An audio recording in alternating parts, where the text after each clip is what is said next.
ассалому алайкум бинандагони гиромӣ, нашри навбатии барномаи тиллотии навидро мустақиман аз телевизиони Сафина манзуратон мегардонем. Дар студия Суҳробшоҳ Давлатзода. субҳи имрӯз пешвои миллат президенти ҷумҳурии Тоҷикистон муҳтарам Эмомалӣ Раҳмон ба ноҳияи Хуросон ташриф оварда бинои маъмурии бахши ҳифзи муҳити зисти ноҳияро мавриди истифода қарор доданд. бинои бахши ҳифзи муҳити зист дар ноҳияи Хуросон дар доираи омодагиҳо ба ҷашни 30-солагии истиқлоли давлатии ҷумҳурии Тоҷикистон сохта шуда, дар он шароити муосири кору фаъолият барои кормандон муҳайё гардидааст. 29 октябр асосгузори сулҳу ваҳдати миллӣ пешвои миллат президенти ҷумҳурии Тоҷикистон муҳтарам Эмомалӣ Раҳмон дар идомаи сафари корӣ ба шаҳр ноҳияҳои вилояти Хатлон ба ноҳияи Хуросон ташриф оварданд. пешвои миллат муҳтарам Эмомалӣ Раҳмон нахуст бинои маъмурии бахши ҳифзи муҳити зисти ноҳияи Хуросонро дар вазъияти тантанавӣ мавриди истифода қарор дода бо шароити муосири кору фаъолияти кормандон дар он шинос шуданд. иншоот дар масоҳати 701 замин бо тарҳи меъмории миллӣ сохта шуда аз ду ошиёна иборат аст. бинои бахши ҳифзи муҳити зист дар ноҳияи Хуросон аз ҷониби бинокорону мутахассисони ҷамъияти дорои масъулияти маҳдуди дилафрӯзи шаҳри Душанбе дар доираи омодагиҳо ба ҷашни 30-солагии истиқлоли давлатии ҷумҳурии Тоҷикистон ва солҳои рушди деҳот, сайёҳӣ ва ҳунарҳои мардумӣ сохта шуда дар он шароити муосири кору фаъолият барои кормандон муҳайё мебошад. иншооти навбунёд дорои 6 ҳуҷраи корӣ, маҷлисгоҳи замонавӣ ва дигар ҳуҷраҳои ёрирасон мебошад. тамоми ҳуҷраҳои корӣ бо дастгоҳу таҷҳизоти зарурӣ таъмин буда барои фаъолияти хубу пурсамари минбаъдаи кормандони бахши ҳифзи муҳити зист имконияти зарурӣ мавҷуд мебошад. иттилоъ дода шуд ки то ин дам кормандони бахши ҳифзи муҳити зисти ноҳияи Хуросон дар бинои иҷораки дорои шароити на чандон хуби Корибод фаъолият менамуданд ва дар асоси дастуру роҳнамоиҳои пешвои муаззами миллат муҳтарам Эмомалӣ Раҳмон соҳиби бинои наву замонавӣ гардиданд. ёдовар мешавем ки сохтмони иншооти мазкур 21 декабри соли 2019 бо иштироки президенти мамлакат муҳтарам Эмомалӣ Раҳмон оғоз гардида буд. дар ноҳияи Хуросон дар асоси барномаи рушди иҷтимоию иқтисодии ноҳия барои солҳои 2016-2020 нақшаҳои зиёди созандагию бунёдкорӣ рӯи даст гирифта шудааст ки марҳила ба марҳила бо муҳайёсозии шароити кору фаъолият барои сокинон мавриди татбиқ қарор мегиранд. сарвари давлат муҳтарам Эмомалӣ Раҳмон зимни шиносоӣ бо имконоти нави кору фаъолият дар бино ва суҳбат бо масъулону кормандони бахши ҳифзи муҳити зисти ноҳияи Хуросон барои муҳофизати олами набототу ҳайвоноти нодир ба онҳо дастуру супоришҳои мушаххас доданд. атрофи бинои бахши ҳифзи муҳити зисти ноҳияи Хуросон зебо карда шуда дар саҳни он як суҳбаткарда, обанбор ва дигар биноҳои ёрирасони беҳдоштӣ бо шароити муосир бунёд ва нишастгоҳҳои замонавӣ гузошта шудааст. ҳамзамон дар 4 қитъаи гулкории ҳудуди бино ниёлҳои ҳамешасабзу ороишии гулҳои рангоранг шинонида шудааст. рӯшноии бино ва атрофи онро шабона чароғҳои гуногон таъмин мекунад. бинои замонавии бахши ҳифзи муҳити зисти ноҳияи Хуросон дар асоси дастуру роҳнамоӣ бевоситаи пешвои муаззами миллат муҳтарам Эмомалӣ Раҳмон дар доираи омадагиҳо ба ҷашни 30-солагии истиқлолияти давлатии ҷумҳурии Тоҷикистон бунёд гардида бо тамоми шароити муосири корӣ таъмин мебошад. миннатдории тамоми кормандонро барои фароҳамсозии чунин шароити муосири корӣ ки самараи сулҳу суботи сартосарӣ мебошад ба президенти мамлакат пешвои миллат президенти ҷумҳурии Тоҷикистон муҳтарам Эмомалӣ Раҳмон баён менамоям.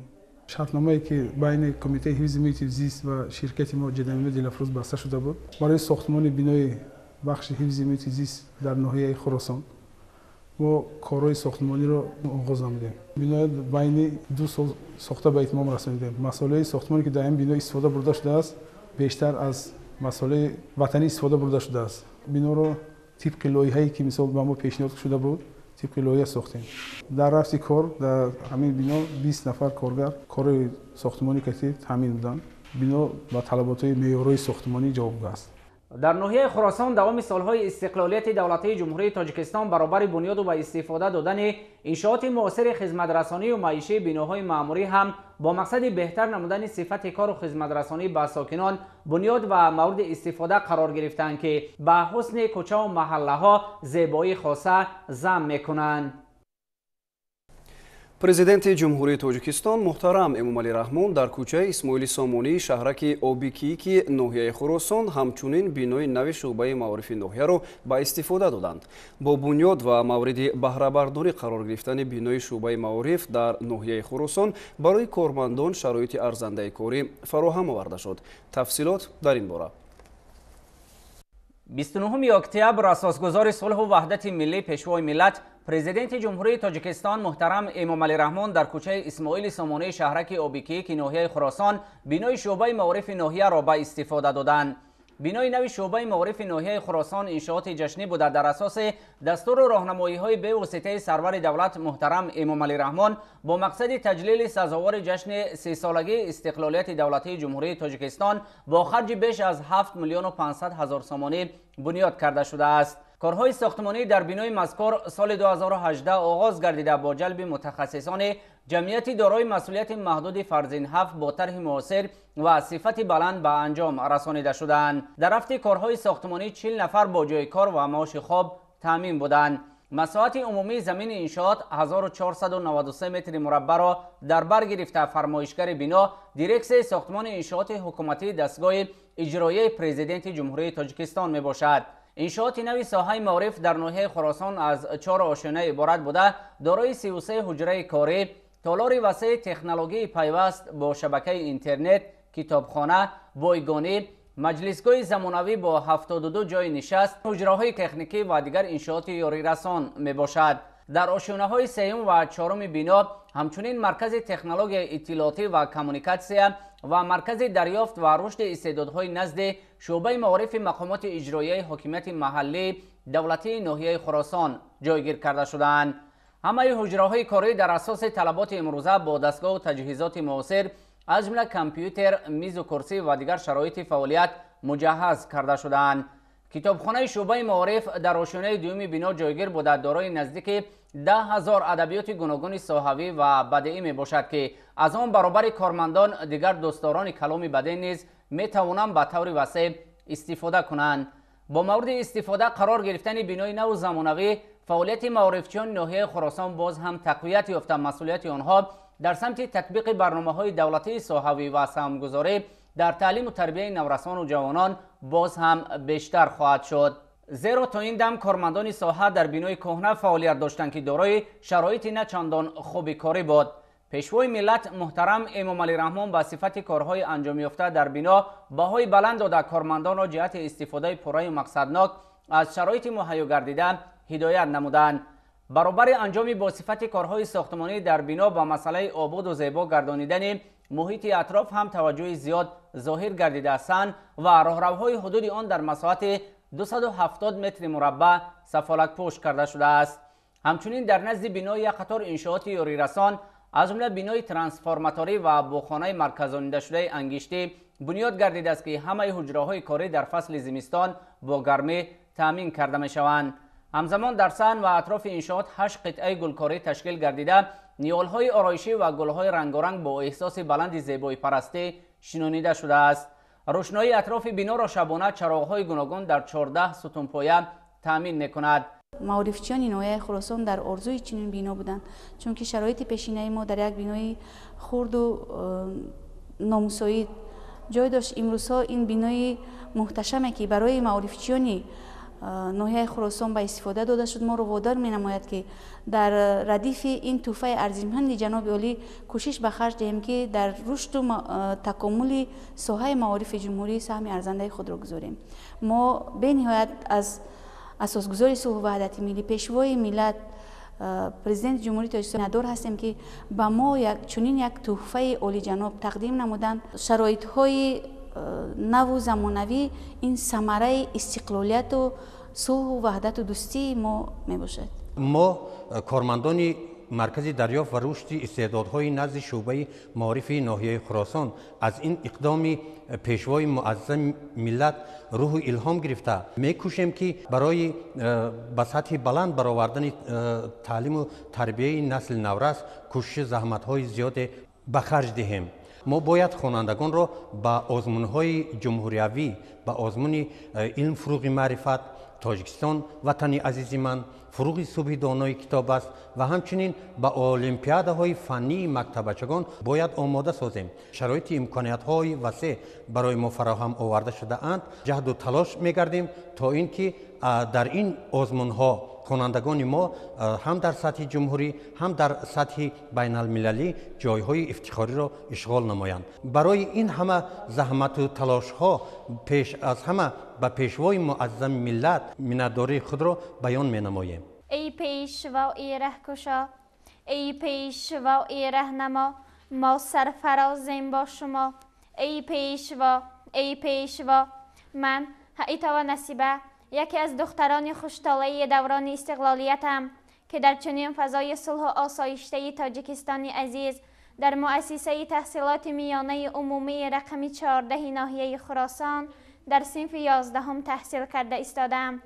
در برابر این اشتراکچی آزمون جمهوری فروغ صبح دانایی کتاب است بوده در عملیات ایجاد نظم و نسق اشتراک نموده ایستادم و در دور ولایتی اشتراک نموده سزاوار تحسین و آفرین حکمانها گردیدم. امیدوارم که با دعای پدرانه شما به دور جمهوری را خط میگیرم. همچنین اعضای کتابخانه شعبه معارف می باشم و هر گاهی که خواهم می توانم از اینجا کتابها را برای خود دسترس نموده ذخیره لغوی خود را وسیع گردانم. برای این همه اقدام های نیک شما محترم جناب عالی به شما عرض سپاس نموده و وعده می دهم که مؤسسه تحصیلات میانه را با بهای اعلی ختم نموده بهر آبادی تاجیکستان عزیز همچون پیروان شما تلاش ورزم. پرزیدنت مملکت محترم امامعلی رحمان افتتاح بنا را در روزهای تجلیل از 3 سالگی استقلالیت دولتی جمهوری تاجیکستان برای معارفچیان تحفه ارزشمند معنیداد کرده کارمندان شعبه معارف ناحیه خراسان را جهت اجرای صادقانه و صافدلانه وظیفه‌های خدمتی و سهمگذاری در تطبیق هدف‌های سازنده راهبریت عالی حکومت مملکت راهنمایی کردند. با بنیاد و مورد بهره برداری قرار گرفتن بنای شعبه معارف در ناحیه خراسان برای کارمندان شرایط ارزنده کاری فراهم آورده شد. در ادامه سفر کاری به ناحیه خراسان پشوای ملت محترم امامعلی رحمان در شهرک آبیکی بینای مرکز جوانان را مورد بهره برداری قرار دادند. پشوای ملت محترم امامعلی رحمان ضمن صحبت با استفاده دادن این بینای زمانوی را ادامه منطقی دستگیری های حکومت مملکت نسبت به نورسان و جوانان ارزیابی کردند. همکاران ما موضوع را ادامه میدهند. 29 اکتبر در ادامه سفر کاری به ناحیه خراسان اساسگزار صلح و وحدت ملی پیشوای ملت پرزیدنت جمهوری تاجیکستان محترم امامعلی رحمان در شهرک آبیکیک بینای مرکز جوانان را که با طرح خیلی زیبا و زمانوی بنیاد گردیده است با برداشتن پرده از روی لوحه رمزی مورد بهره برداری قرار دادند. بینای مرکز جوانان از 2 آشیانه عبارت بوده با خرج بیش از 5,700,000 سومانی در اساس صنعت خاص معماری ملی ساخته شده است. بینای مرکز جوانان در ناحیه خراسان از 21 حجره کاری و خدمترسانی، مجلسگاه با 70 جای نشست، تالار کامپیوتری پیوست با شبکه اینترنت با 44 جای، 2 تالار کتابخانه، 4 حجره تکنیکی و دیگر حجره های یاریرسان عبارت است. انشاءات زمانوی در پرتو سیاست دولتی جوانان با دستور سرور دولت محترم امامعلی رحمان در دایره نقشه چهاربینی ها به افتخار جشن فرخنده ملی 30مین سالگرد استقلال دولتی و سالهای رشد دهات، سیاحی و هنرهای مردمی بنیاد شده است.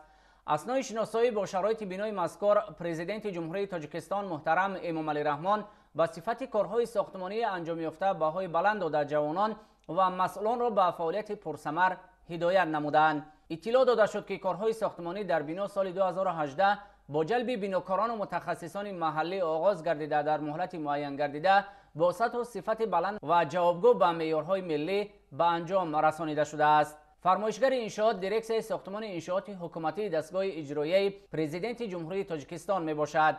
با مورد استفاده قرار گرفتن بنا برای جوانان سربلند ناحیه خراسان امکان وسیع در سمت زبان آموزی، از خود کردن نازکی‌های تکنولوژی معاصر، هنرهای گوناگون و تشکیل و برگزاری محفل و چهاربینی‌ها فراهم آمد. دوام سالهای صاحب استقلالی حکومت جمهوری تاجیکستان جهت دستگیری جوانان کارهای نظررس را به انجام رسانده با مقصد بهتر نمودن روند کار و فعالیت، تحصیل و دانش آموزی و استراحت و فراغت آنها شرایط ضروری را مهیا نموده است. بنیاد و با استفاده دادن چنین یک مرکز زمانوی مشکلات قبلی جوانان را رفع نموده، فعالیت مسئولان ساحه در ناحیه خراسان را تحکیم می‌بخشد. و مسئولیت نورسان و جوانان را برای حفظ دستاورد و مظفریت‌های دوران صاحب استقلالی کشور باز هم بیشتر می‌کند.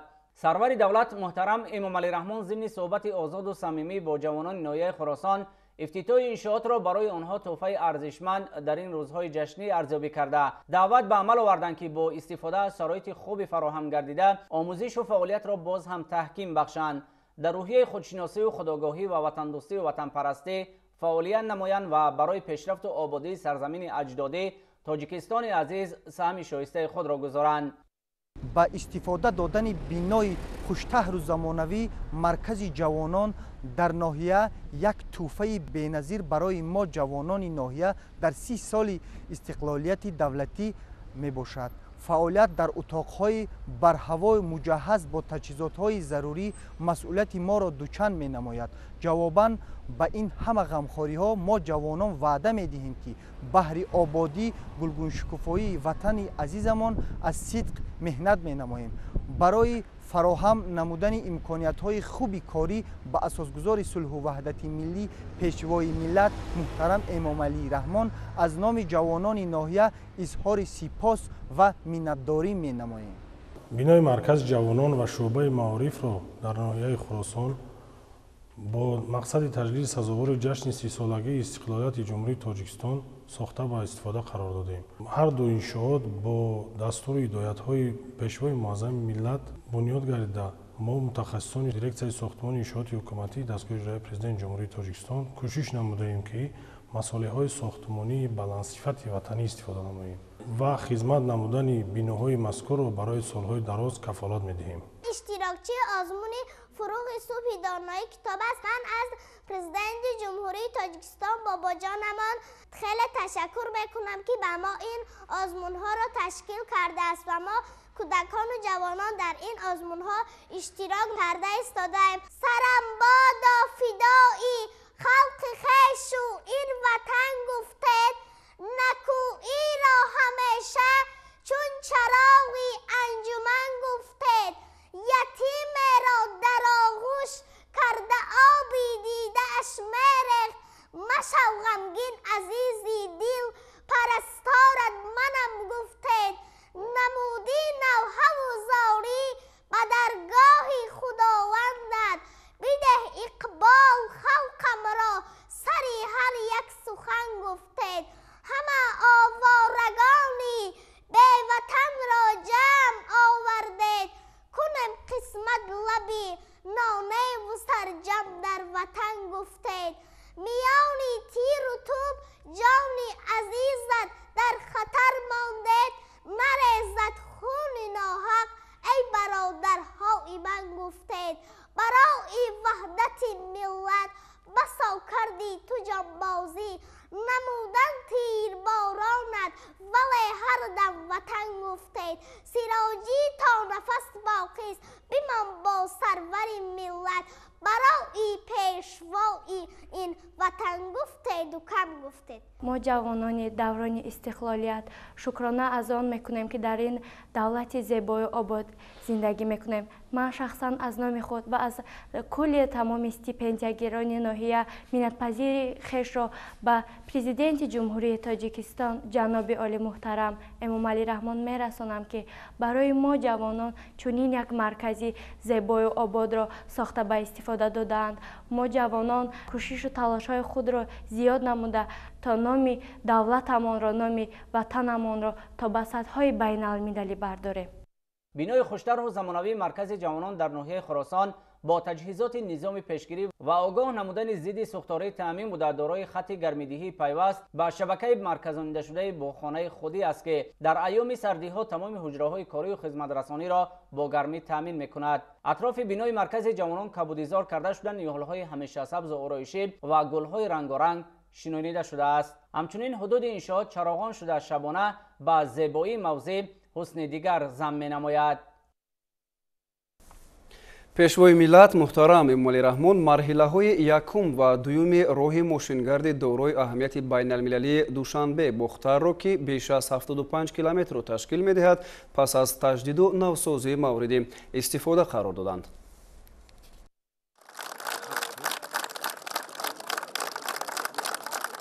29 октябр асосгузори сулҳу ваҳдати миллӣ, пешвои миллат, президенти ҷумҳурии Тоҷикистон муҳтарам Эмомалӣ Раҳмон марҳилаҳои якум ва дуюми роҳи мошингарди дорои аҳамияти байналмилалии Душанбе-Бохтаро ки беш аз 75 километрро ташкил медиҳанд, пас аз таҷдиду навсозӣ мавриди истифода қарор доданд.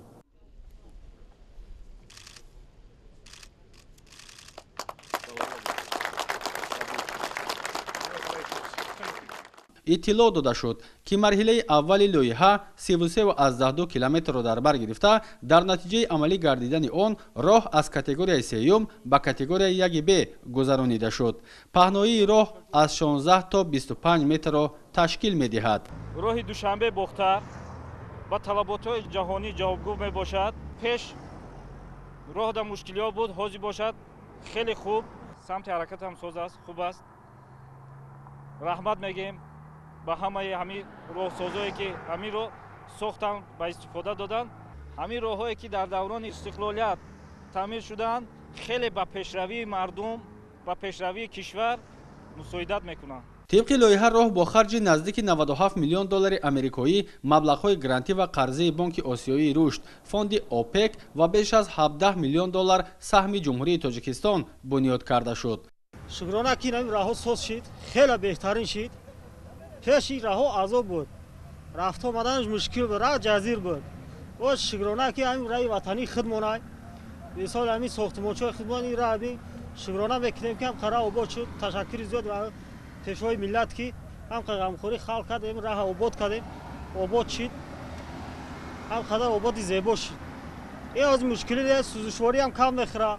пеш 4-5 соата мерафтем мебимонем, ҳозир ина 1-2 соата бос омадастем. ягон мушкилӣ нест. раҳ хушрӯ. роҳи мазкур бо иштироки наздики 400 нафар кормандону мутахассисони тоҷик ва 50 мутахассиси хориҷӣ мутобиқ ба талаботи меъёрҳои байналмилалии роҳсозӣ бунёд карда шудааст. мутобиқи нақша дар рафти таҷдид ва азнавсозӣ аз ду самти ҳаракат сохтмони 4 пул, 4 гузаргоҳи зеризаминӣ барои чорво ва техникаҳои кишоварзӣ, 1 гузаргоҳи болои заминӣ барои пиёдагардон, 69 қубур ва васеъ кардани роҳ бо сифати баланд ба анҷом расонида шудааст. ҳамзамон дар минтақаҳои аҳолинишин ва гардишгоҳҳо аз ду шафати роҳ беш аз 500 чароғаки равшанидиҳанда бо истифодаи энергияи офтобӣ насб гардидааст. лозим ба таъкид аст ки дар вақти сохтмони роҳи мазкур мутахассисони соҳибтаҷриба ҷалб гардида, дар асоси дастуру супоришҳои пешвои муаззами миллат муҳтарам Эмомалӣ Раҳмон оид ба таъмини сифати корҳои бунёдӣ роҳ ба стандартҳои ҷаҳонӣ мутобиқ карда шуд.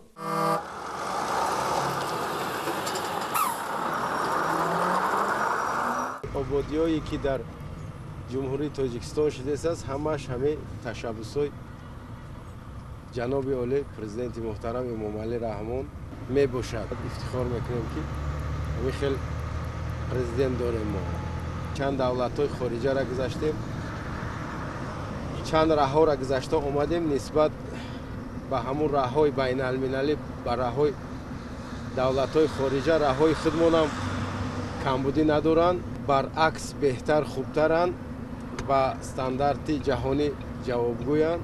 мо хурсандем ки ҳамин раҳҳои сохташудагӣ ронандаҳо истифода мебаранд, мераванд, меоянд, мушкилошон осон мешавад. мо фахр мекунем ки тоҷикем, дар Тоҷикистон зиндагӣ мекунем. ҳар ҷо ки рафтем ай давлати худмон, ай мустақилияти худмон ифтихор мекунем ки мо тоҷик ҳастем, тоҷикистонӣ ҳастем.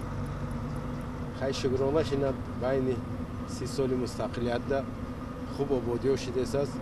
ҳангоми иҷрои корҳо инчунин ба масъалаҳои ободонии канори роҳ таваҷҷӯҳи хоса равона гардида, дар масоҳати беш аз 25 000 метри мураббаъ корҳои кабудизоркунӣ анҷом пазируфтааст. тибқи лоиҳа дар роҳи мошингарди аҳамияти байналмилалии Душанбе-Бохтар байни роҳ ба пуррагӣ бо деворҳои ҳимоявӣ ҷудо карда шуда, бехатарии ҳаракати воситаҳои нақлиёт таъмин мебошад. ин қадар сабзикорӣ бениҳоят кори хуб аст. ин ҳавои давлати моро тоза мекунад. раҳро бисёр хушрӯ нигаҳ медорад. бо ҳар як зайдан боша бениҳоят хушрӯ метовада. ҳамчун либоси тоза дар танаи мард, ҳамин раҳдам ҳамин хел дарахтҳои доима сабз бениҳоят хуб аст. رای ما رو آرامی ترسوزد. علاوه بر این در دایره مرحله یکم لایحه با مقصد بهسازی انفراستراکچور راه، نقطه‌های خدمترسانی، خانه مادر و کودک، بازارچه موسمی، توقفگاه و نقطه سانیتری بنیاد کرده می شود. اینچنین در مرحله اول تطبیق بند علاهیده از حساب فوند انرژی تازه به نقشه گرفته شده است که طبق آن نصب نسازهای آبکشی با استفاده انرژی آفتابی، خوابانیدن قبورهای آبگذر و با آب آشامیدنی تامین نمودن 6 محل اهالی نشین، با برق تامین نمودن یک بنگاه طبی، یک مؤسسه تحصیلات میانه عمومی در ناحیه رودکی و روشنی نمایی نقب آزادی عملی کرده می شود. جهت اجرای سفارش پرزیدنت جمهوری تاجیکستان محترم امامعلی رحمان از حساب مرحله یکم تجدید و ازنوسازی راه قطعه بازار کاروان با درازی قریب 2 کیلومتر به انجام رسانیده شده است. قابل تذکر است که کارهای ساختمانی در راه دارای اهمیت بین‌المللی دوشنبه باختر با اشتراک به واسطه پیشوای معظم ملت محترم امامعلی رحمان 26 اکتبر سال 2017 آغاز گردیده بود و همکنون در دایره تجلیل جشن 30 سالگی استقلالیت دولتی پورا به استفاده داده شد.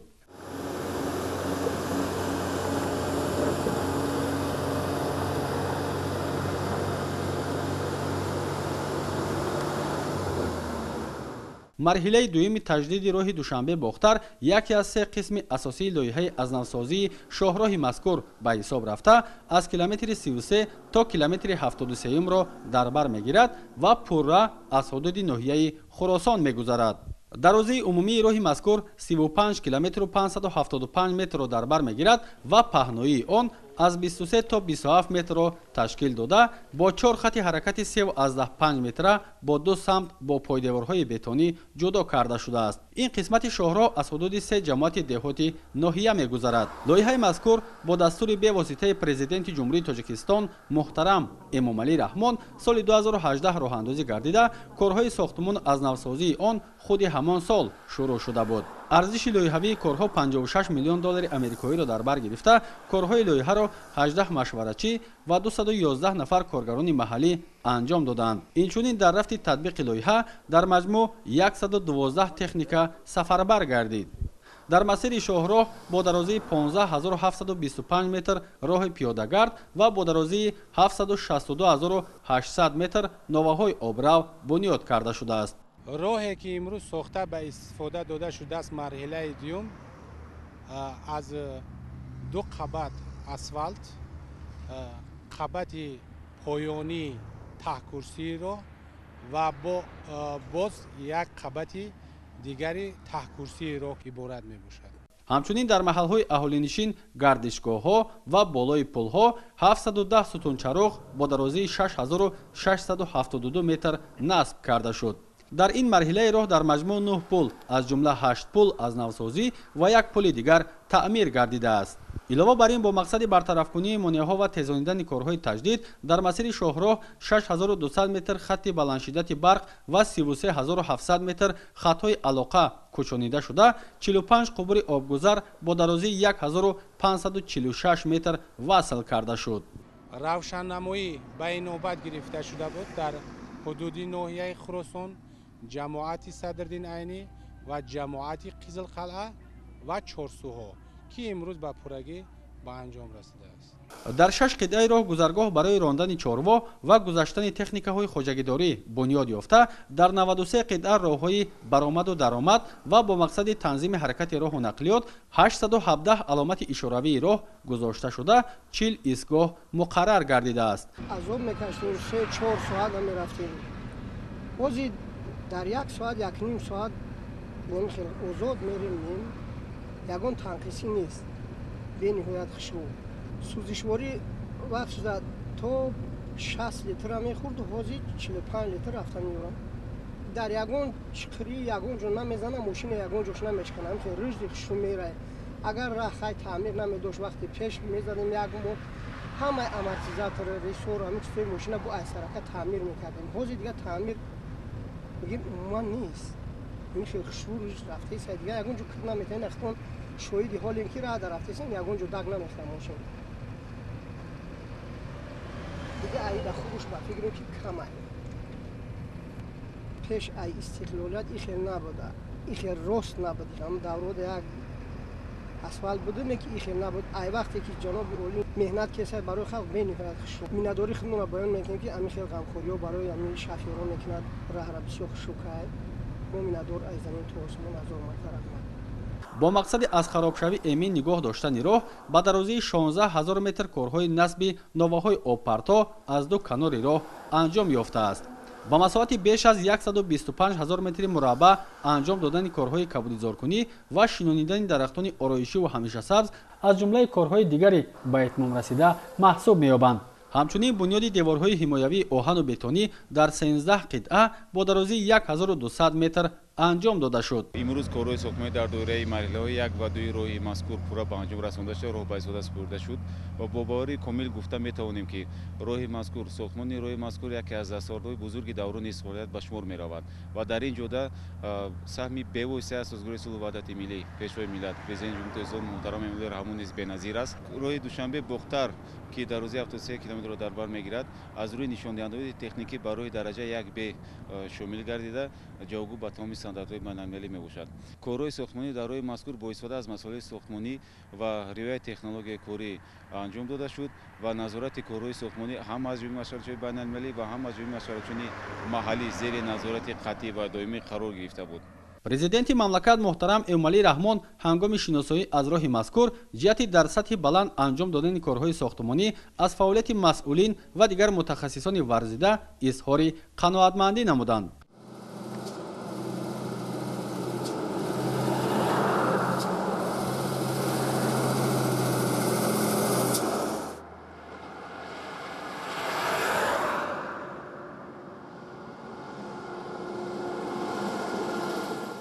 имрӯз сарвари давлат муҳтарам эмомалӣ раҳмон дар ду марҳилаи роҳи душанбе бохтар зиёда аз 75 километр роҳ, 1170 метр кӯпрук, 24752 метр пиёдароҳҳоро ба истифода доданд.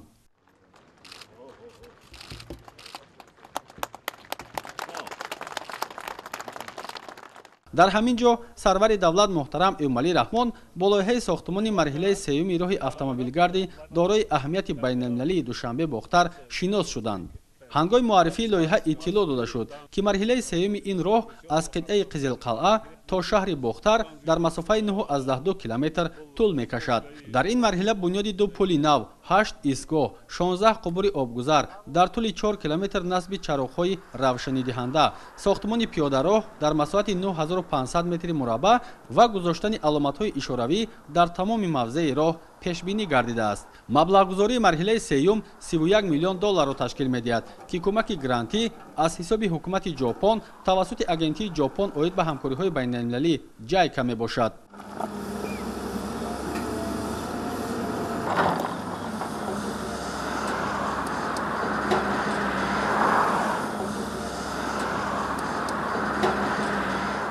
ҳадафи татбиқи лоиҳа боз ҳам беҳтар кардани ҳамлу нақл ва таъмини бехатарии ҳаракат дар роҳ дар қисмати шоҳроҳи душанбе бохтар тавассути таҷдиди қитъаи роҳи автомобилгарди қизилқалъа бохтар ва ҳамин тавр мусоидат намудан ба рушди иқтисоди миллӣ маҳсуб меёбад.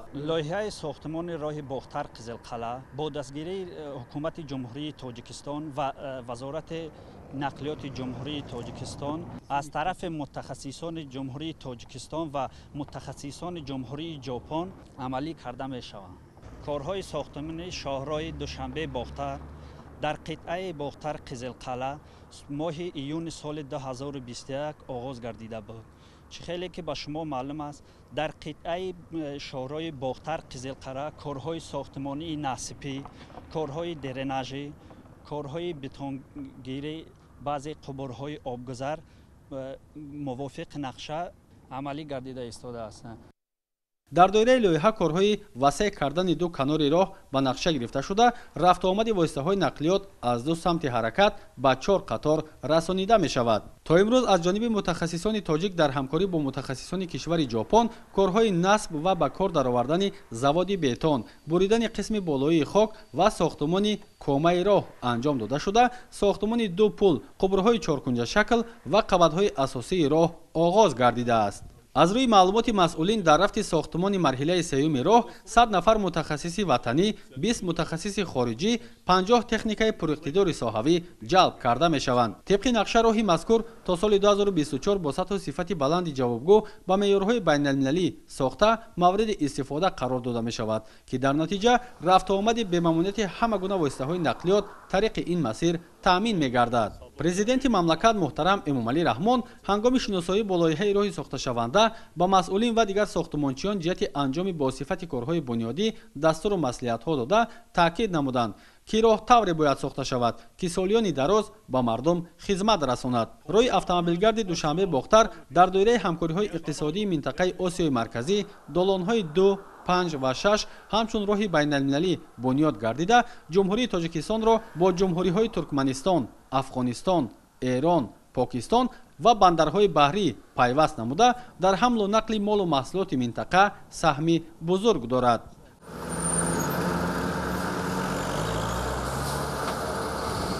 бояд ёдовар шуд, ки дар замони соҳибистиқлолии кишвар ҳукумати мамлакат корҳои зиёдеро ба анҷом расонида, даҳҳо лоиҳаи сармоягузориро татбиқ намуд, ки дар натиҷаи онҳо дар кишвар беш аз 2200 километр роҳи байналмилалии мошингард, 220 километр роҳи оҳан, 237 пул ва 5 нақми мошингузар бунёд гардида, ҳоло корҳо дар дигар лоиҳаҳои сармоягузории давлатӣ доир ба бунёди роҳҳо идома доранд.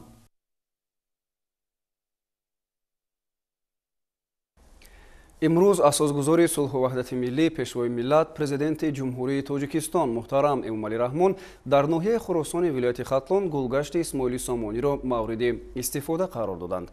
сарвари давлат дар ҳамин ҷо аз болои муҷассамаи асосгузори давлати тоҷикон Шоҳ Исмоили Сомонӣ парда бардоштанд. муҷассама дар кӯчаи Исмоили Сомонӣ ноҳия дар шафати парчам ва нишони давлатӣ қомат афрохта, дар доираи тадбирҳои созандагӣ ба истиқболи 30-солагии истиқлолияти давлатии ҷумҳурии Тоҷикистон аз ҷониби ҳайкалтарош Маҳмуд Бобоев бо санъати баланд омода гардидааст. баландии муҷассамаи Шоҳ Исмоили Сомонӣ дар ноҳияи Хуросон бо назардошти таҳкурсӣ 9,65 метрро дар бар мегирад. масоҳати умумии замини гулгашти Исмоили Сомонӣ 1550 метри мураббаъро ташкил намуда, дар назди он фаввора сохта шудааст.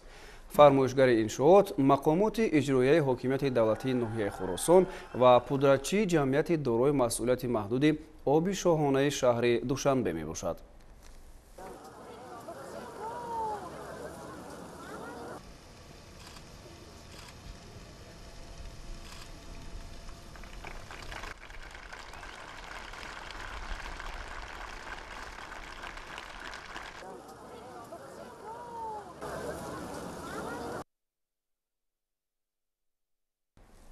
асосгузори сулҳу ваҳдати миллӣ, пешвои миллат, президенти ҷумҳурии Тоҷикистон муҳтарам Эмомалӣ Раҳмон дар ноҳияи Хуросон бинои маъмурии деҳоти Фахрободро ба истифода супориданд. ҳамкоронамон мавзӯъро шарҳ медиҳанд. 29 октябр асосгузори сулҳу ваҳдати миллӣ, пешвои миллат, президенти ҷумҳурии Тоҷикистон муҳтарам Эмомалӣ Раҳмон дар ноҳияи Хуросон бинои маъмурии деҳоти Фахрободро ба истифода супориданд. бинои маъмурии деҳоти Фахробод дуошёна буда, аз 11 ҳуҷраи корӣ ба қайдгирӣ, маҷлисгоҳ бо 50 ҷойи нишаст, бойгонӣ, китобхона ва дигар ҳуҷраҳои ёрирасон иборат мебошад. ҳуҷраҳои корӣ бо мизу курсӣ ва дигар таҷҳизоти зарурӣ муҷаҳҳаз шуда, барои фаъолияти кормандон имкони созгор муҳайё гардидааст. корҳои сохтмони бинои маъмурии деҳоти Фахробод соли 2018 оғоз гашта, иншоот дар масоҳати 420 метри мураббаъ дар доираи барномаи рушди иҷтимоию иқтисодии ноҳияи Хуросон барои солҳои 2016-2020 бо сифати баланд бунёд гардидааст. фармоишгар ва маблағгузори бинои маъмурии деҳоти Фахробод дирексияи сохтмони иншоотҳои ҳукуматии дастгоҳи иҷроияи президенти ҷумҳурии Тоҷикистон буда, корҳои сохтмонӣ аз ҷониби пудратчӣ, ҷамъияти дорои масъулияти маҳдуди Рамзан-сохтмон ва ҷамъияти саҳомии кушодаи Тоҷиккоммун проект анҷом дода шудааст. атрофи бино панҷарабандӣ шуда, саҳн ва роҳравҳои он сафолакпӯш ва бетонпӯш гардидаанд. ҳамчунин гулу бутаҳои мавсимӣ ва ниҳолҳои сояафкану ороишӣ шинонида шуда, муҳиташ чароғон карда шудааст. ساختمان انشاءات را ما با جلب متخصصان وطنی انجام دادیم. انشاءات با طلبات زمان و معیارهای معاصر ساختمانی بنیاد کرده شده است. در برابر با صفت بلند بنیاد نمودن انشاءات همزمان لوازمات کاری دارای صفت بلند دسترس نمودیم. همه این امکان می‌دهد که کارمندان در شرایط خوب فعالیت نموده به خلق وطن خدمت نمایند. аснои шиносоии сарвари давлат муҳтарам эмомалираҳмон ба сифати корҳои сохтмонӣ ва муҳайё сохтани шароити мусоиди кору фаъолият дар бинои маъмурии деҳоти фахробод баҳои баланд дода, кормандонро барои тақвият бахшидани фаъолият ва содиқона иҷро намудани масъулияти бардоштдоштаашон вазифадор намуданд. имрӯз асосгузори сулҳу ваҳдати миллӣ пешвои миллат президенти ҷумҳурии тоҷикистон муҳтарам эмомалираҳмон дар идомаи сафари корӣ ба ноҳияи хуросон дар деҳаи ваҳдати деҳоти фахробод майдончаи варзиширо мавриди баҳрабардорӣ қарор доданд. 29 октябр асосгузори сулҳу ваҳдати миллӣ пешвои миллат президенти ҷумҳурии тоҷикистон муҳтарам эмомалӣ раҳмон дар идомаи сафари корӣ ба ноҳияи хуросон дар деҳаи ваҳдати деҳоти фахробод майдончаи варзиширо мавриди баҳрабардорӣ қарор доданд. иншооти мазкурро шоира зулқайнарова бо ҳамроҳии бародарон дар деҳаи фахрободи ноҳияи хуросон бо харҷи беш аз 500 000 сомонӣ бунёд намудааст. шоира зулқайнарова устоди варзиши дараҷаи байналмилалӣ оид ба бокс, ҷоизадори чемпиони осиё 2015-2021, чемпиони осиё дар байни донишҷӯён 2016, ҷоизадори чемпионати ҷаҳон дар байни донишҷӯён 2014, ҷоизадори ҷоми ҷаҳон 2015-2016, 2018 ва 2019, ҷоизаи президенти ҷумҳурии тоҷикистон 2015-2021 ва чемпиони ҳашкаратаи ҷумҳурии тоҷикистон мебошад. ҳамин сол дар дубай шудам, дар онҷо иштирок карда ҷои сеюмро ишғол кардам. Як каса задам. Инаш соли 2015 инам аз чемпионати осиё. Гайрат кун, машқ кун. Мо даво инҷа бисёр на аз инҷа тез вай кунем, мо даво инҷа масоати умумии майдончаи варзишӣ 800 метри мураббаъро ташкил медиҳад. пешвои миллат муҳтарам эмомалӣ раҳмон дар ҳамин ҷо бо чанде аз варзишгарони ноҳия ки ба истиқболи роҳбари ҷавонпарвари худ омада буданд суҳбати гарму самимӣ оростанд. пешвои миллат муҳтарам эмомалӣ раҳмон таъкид карданд ки дар ҷаҳони муосир яке аз омилҳои муҳими муаррифии давлату миллат варзиш мебошад. аз ин рӯ аз ҷавонон даъват ба амал оварда шуд ки бо истифода аз шароиту имконияти фароҳам гардида дар самти тарбияи ҷисмонӣ бештар ба варзиш машғул шаванд ва тарзи ҳаёти солимро пеша намоянд. ҷавонони сарфарози ноҳияи хуросон бо сипосгузорӣ аз таваҷҷӯҳи доимии сарвари давлат нисбат ба насли ояндасоз илму ҳунар омӯхта номбардори ватану миллат хоҳанд шуд. майдончаи варзишии болопӯшида буда дар 4 фасли сол дар он баргузор намудани мусобиқаҳои гуногуни варзишӣ имконпазир аст. бояд зикр намуд ки чун дигар бахшҳои муҳими иқтисоди миллӣ дастоварду комёбиҳои соҳаи варзиши ноҳияи хуросон низ ба замони соҳибистиқлолӣ рост меояд. комёбиҳои варзишгари баромади ноҳияи хуросон шоира зулқайнарова аз ҷумлаи дастовардҳои муҳими варзишгарони ноҳия дар замони соҳибистиқлолии мамлакат мебошад. ифтитоҳи чунин як майдончаи замонавии варзишӣ шавқу ҳаваси наврасону ҷавонони ноҳияро ба тарзи ҳаёти солим боз ҳам бештар кардааст. аз ташрифи пешвои миллат хеле шод ҳастам. ба ман суҳбати самимӣ кард. барои ман ин як рӯҳбаландӣ зиёд дод ки ман боз дар чемпионатҳои арсаи осиё ҷаҳонӣ иштирок карда парчами миллати худамонро боло бардорам. дар моҳи декабр боз чемпионати ҷаҳон оид ба бокс дар шаҳри Истанбул баргузор мегардад. дар онҷо иштирок мекунем. пеш аз ҳамин чемпионати ҷаҳон барои ман ин хеле қувва дод ки ман дар ин чемпионати ҷаҳон ман боз нерӯ гирифтам. кӯшиш мекунам ки бо медал биёяму парчами кишваромонро дар арсаи ҷаҳонӣ боло бардорам. ман Зулқайнарова Дилфуза, сокини ноҳияи Хуросон, миннатдории худро ба асосгузори сулҳу ваҳдати миллӣ ба пешвои миллат муҳтарам Эмомалӣ Раҳмон баён менамоям. ба дастгирӣ ва сиёсати варзишпарварӣ онҳо бо чунин майдончаи варзишӣ муосири замонавӣ гардидем. дар ҷавоб ба ин тӯҳфаи пешвои миллат ваъда медиҳем ки ба мусобиқаҳои ҷумҳуриявӣ ва байналмилалӣ омода шуда ба мисли чемпиони آسیا و جهان شاعر ذوالقینر و پرچمبرداری دولت و ملت می‌گردید. با جوانان ورزشکار تاجیک از جانب پرزیدنت جمهوری تاجیکستان محترم امامعلی رحمان تحفه ها تقدیم گردید. با در نظر داشت توجه زیادی نورسان و جوانان دهات فخرآباد ناحیه خراسان به ورزش، آینده در نزد میدانچه معاصر بنیاد دیگر انشاءات ورزشی نیز به نقشه گرفته شده است. امروز در دوره سفر کاری با ناحیه خراسان اساسگزار صلح و وحدت ملی پیشوای ملت پرزیدنت جمهوری تاجیکستان محترم امامعلی رحمان در خواجگی فرمری اسدالله از قطعه باغ نو با نهالهای نوع خارجی بازدید کرده با نشأه‌نمای درختان شناس شدند. 29 اکتبر در دوره سفر کاری به ناحیه خراسان اساسگزار صلح و وحدت ملی پیشوای ملت پرزیدنت جمهوری تاجیکستان محترم امامعلی رحمان در خواجگی فرمری اسدالله از قطعه باغ نو بازدید کرده با نشأه‌نمای درختان شناس شدند. قطعه باغ با درختان خارجی در حدود خواجگی سال 2018 در میدان نزدیک 36 گکتار تشکیل گردیده است. نهال و درختان این قطعه از جمهوری کره جنوبی وارد شده. از 36 گکتار اساساً در میدان 16 گکتار نهال‌های سیب، در 11 گکتار نوک، 7 گکتار آلو، 2 گکتار چیلون و در 1 گکتار سیب بیهی پرورش می‌گردد. در قطعه باغ 14 نفر به کار دائمی فرا گرفته شدند. در اختیار ما 16 گکتار سیب اینتنسیوی از کره جنوبی آورده شده و 11 گکتار سیب‌های کراسنودار، 20 گکتار آلو از کراسنودار آورده شدگی، 10 گکتار نوک اینم از کره جنوبی آورده شدگی ما همین در اختیار خود داریم و کار کرده ایستادیم. سیبای از کره جنوبی آورده شده سال 2018 بود. ما دویم ینور به شناندن شروع کرده بودیم. علاکه این سال حاصل اولین خود را داد.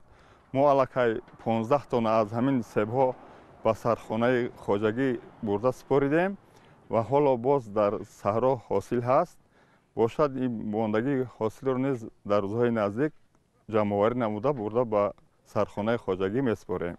همین نوعی سیب‌هایی که شما دیده ایستادیم برای صادرات بهترین سورت به حساب می رود. ما کوشش میکنیم که در آینده نزدیک همین سیب‌های خود را صادرات نماییم. بنیاد باغ‌های نو و برقرار کردن باغ‌های کهنه در دایره تطبیق برنامه دولتی رشد ساحه باغ و تاک‌پروری برای سالهای 2016-2020 عملی شده. این تدبیر عامل مهمی رسیدن به یکی از هدفهای اساسی و استراتژی تأمین امنیت عضوقواری در جمهوری و با این راه مساعدت به بهداشت سطح اقتصادی و اجتماعی زندگی اهالی می باشد. خواجگی فرمری اسدالله در دهات فخرآباد از کلانترین خواجگی‌های کشاورزی محسوب یافته.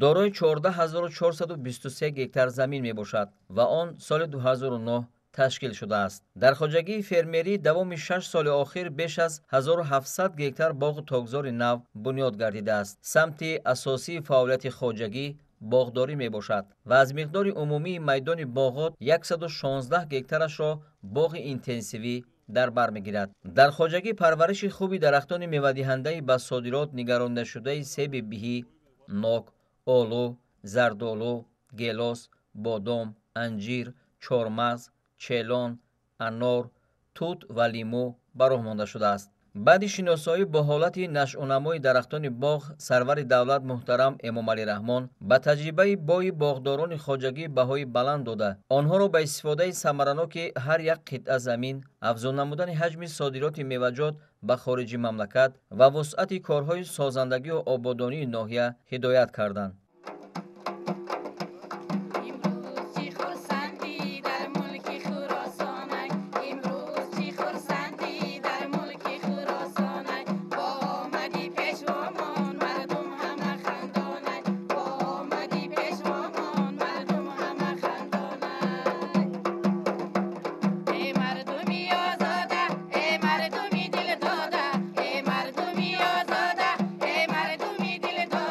شکرانه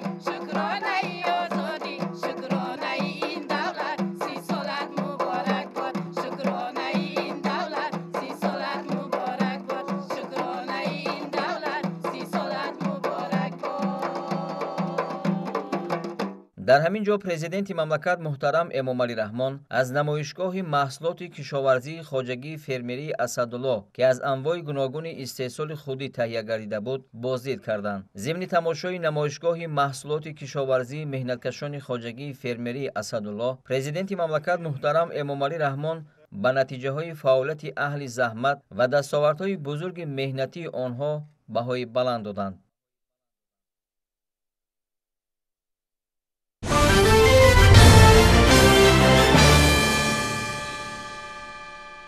бинандагони азиз, ҳамин гуна буданд хабарҳои ин соат. бо расидани хабарҳои дигар шуморо дар нашрҳои баъдии барномаи иттилоотӣ навидошта мекунем. хайр, хушу хубу муваффақ бошед.